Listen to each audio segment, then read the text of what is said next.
بسم الله الرحمن الرحيم. لا عقل كالتدبير ولا ورع كالكف عن الحرام ولا حسن كحسن الخلق. لا عقل كالتدبير، د تدبیر پشان عقل نشتا.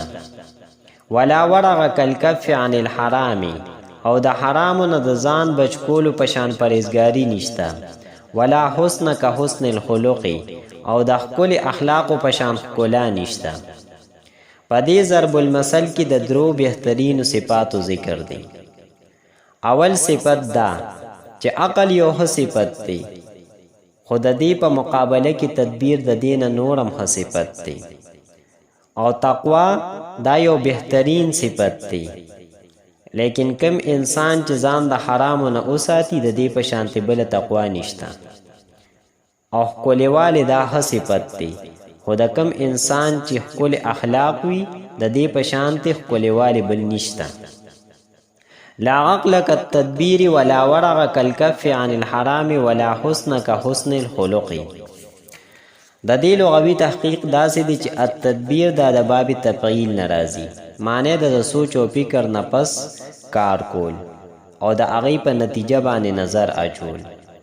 ورع دا د باب سمعه یسمعون راځي، ورعانې مصدر راځي، معنی د پرهیز کول. الکف دا د باب نصره ینصرون مصدر دی، معنی د منع کېدل بندېدل. لا عقل كالتدبیر ولا ورع كالكف عن الحرام ولا حسن كحسن الخلق. د دې ترکیب داسې دی چې لا دا د نفي د جنس تپاره دی، عقل دا اسم دی د لای نفي جنس تپاره.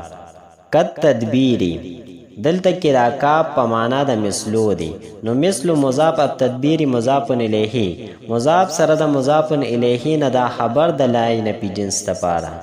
لای نفي جنس د خپل اسم او خبر سره دا جمله اسمیه خبریه معطوف علیه. و حرف عطف لا د نفي د جنس تپاره دی. ورغه دا د لای نفي جنس تپاره اسم دی. کالکف دلته کې دا کاف په معنا د مثلو دی، نو مثل مضاف الکف دا مصدر دی. غن حرف جار الحرام مجرور جار سره د مجرور نه متعلق شو مصدر الکف پوری. مصدر سره د خپل متعلق نه دا مضاف الیه، مضاف سره د مضاف الیه نه دا د لای نفي جنس تپاره خبر. لای نفي جنس د خپل اسم او خبر سره جمله اسمیه خبریه معطوف اول. و حرف عطف لا د نفي د جنس تپاره دی. حسنا دا اسم دی د لای نفي جنس. که حسن الخلق دلته کې دا کاف په معنا د مثلو دی، نو مثلو مضاف، حسن الخلق مرکب اضافی دا بیا مضاف الیه، مضاف سره د مضاف الیه نه دا خبر د لای نفي جنس تپاره. لای نفي جنس د خپل اسم او خبر سره جمله اسمیه خبریه معطوف ثانی، معطوف علیه سره د دوانو معطوفینو نه دا جمله معطوفه شو.